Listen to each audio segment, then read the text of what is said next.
আমরা আমাদের পরিকল্পনাটা এখনো ফাঁস করতে চাচ্ছি না, কারণ এগুলো তথ্য ফাঁস হয়ে গেলে পরে আমাদের এই সমস্ত রেস্কিউ অভিযানে একটু অসুবিধা হয় এবং অপারেশনের অসুবিধা হয়।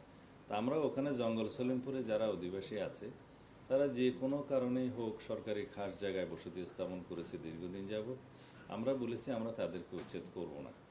যদি কখনো প্রয়োজন হয় সেই জায়গায় সরকারি স্থাপনা হয়, বিভিন্ন প্রতিষ্ঠান যায়, তখন প্রয়োজন অনুসারে সে ক্ষেত্র মতে রিহেবিলিটেট করা হবে, পুনর্বাসন করা হবে, সেটা আমরা ঘোষণা দিয়ে এসেছি। আমরা কাউকে উচ্ছেদ করব না, তবে ওখানে সন্ত্রাসীদের কোনো আস্তানা আমরা রাখবো না, এটা নির্মূল করা হবে। সেজন্য একটু সময়ের দরকার, আমাদের কিছু কৌশল আছে, সেগুলো সব এখানে বলে ফেলা ঠিক হবে না। সাক্ষ্য গ্রহণের পরে বিচার কার্যের যে প্রক্রিয়া, এটা আদালতের বিষয়, এই বিষয়ে আমি কোনো মন্তব্য করব না। আমাদের যেটা ফাংশন প্রসিকিউশন সাইড থেকে, সেটা আমরা ফাংশন করতে পারি, বাকি আদালতের বিষয়। তবে আমরা চেষ্টা করব যাতে খুব দ্রুত মানে সংক্ষিপ্ত সময়ের মধ্যে এই বিচারিক প্রক্রিয়াটা শেষ করতে পারি আমরা। আর আদ্দিন হাসপাতালের বিষয়টা আগেই অ্যাড্রেস করেছি, এটা দ্বিতীয়বার। কিন্তু এখানে একটা গ্যাপ আছে, মন্ত্রী মহোদয়, একটা গ্যাপ আছে। আদ্দিন হাসপাতালে 6 শিশুর ঘটনায় একটা মামলা হয়েছে, কিন্তু বাচ্চাদের পোস্টমর্টম হয়নি। আমার বিষয় হচ্ছে যে এটা মামলার ক্ষেত্রে কোনো ব্যাঘাত সৃষ্টি করবে কিনা। পোস্টমর্টম না হয়ে থাকলে আসলে মামলার ক্ষেত্রে এটা বাধার সৃষ্টি হয়। এটা গার্জিয়ানদের উচিত যেন পোস্টমর্টমটা করায় নেয়।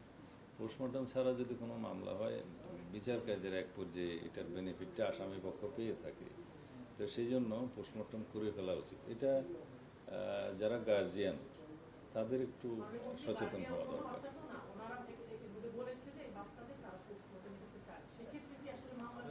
না, পোস্টমর্টম করতে চাইলে অবশ্যই পোস্টমর্টম হবে। যদি কেউ পোস্টমর্টম ছাড়া দাফন করতে চায়, সেই জন্য একটা প্রক্রিয়া আছে, জেলা ম্যাজিস্ট্রেটের অনুমতি নিতে হয়। এগুলো যদি করে তারপরে তারা করে থাকেন ভালো, আদারওয়াইজ যে কোনো সময় লাশ উত্তোলন করেও পোস্টমর্টম করা যায়, সেটা বাদী পক্ষের গার্জিয়ানদেরই উদ্যোগ নিতে হবে আর কি। বাচ্চারা যে মারা গেছে তাদের প্রমাণটা হবে কিভাবে মারা গেল, পোস্টমর্টমের কথা জানা যাবে না, এই জন্য বললাম না পোস্টমর্টম করা উচিত, এবং এটা বাদী পক্ষের এবং গার্জিয়ানদের এটা কর্তব্য। বিশেষ করে যদি গার্জিয়ানরা পোস্টমর্টম ছাড়া দাফন করতে চায়, সেটারও একটা প্রক্রিয়া আছে, সেটা তারা গ্রহণ করেছে কিনা আমি জানি না।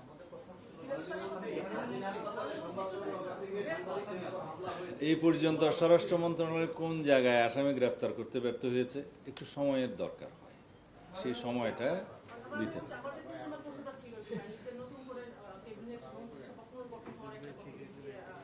এগুলো মাননীয় প্রধানমন্ত্রীর এখতিয়ার, এ বিষয়ে আমি কথা বলতে পারবো না।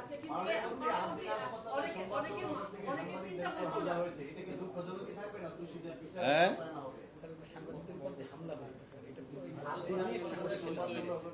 কারা? আচ্ছা আচ্ছা, একটা বিষয় আমি বলি, আমরা তথ্যমন্ত্রী এই বিষয়ে আমার সাথে এখনো কথা বলেননি, হয়তো বলবেন, কিন্তু সাংবাদিকদের উপরে যদি কোনো হামলা হয়ে থাকে এটা অবশ্যই ন্যাক্কারজনক এবং এটার আমরা নিন্দা জানাই। কিন্তু আপনাদের পক্ষ থেকে কি কোনো মামলা করা হয়েছে? তো যদি কোনো মামলা না হয়, সেটা একটা আলাদাভাবে ট্রিট করতে হবে। যদি মামলা হয়ে থাকে, সেটা আমাদের দায়িত্ব তদন্ত করা।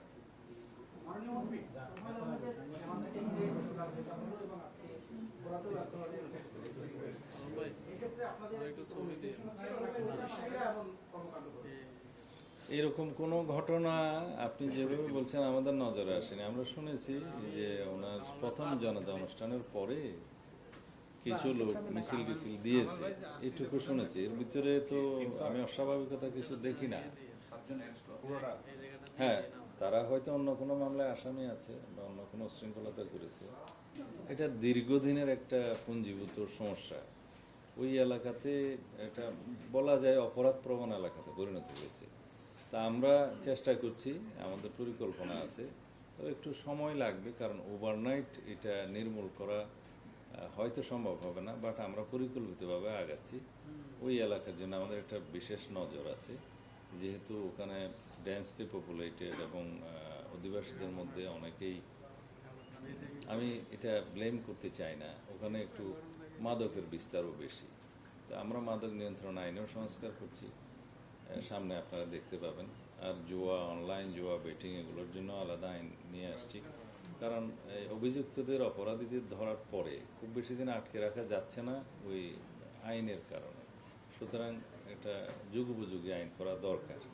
কারণ যে আইনটা এখন আছে জুয়া এবং অনলাইন জুয়া, এগুলো অ্যাড্রেস করা হয়নি। 1867 সনের যে জুয়া আইনটা আছে এটা বর্তমানের জন্য ওটা কাজ করছে না।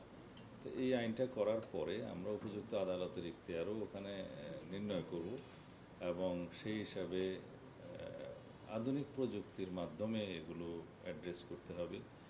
যেমন অনলাইন জুয়া, অফলাইন জুয়া, বেটিং এগুলো অনেকটা আন্তর্দেশীয় ক্রাইমের মতো হয়ে গিয়েছে।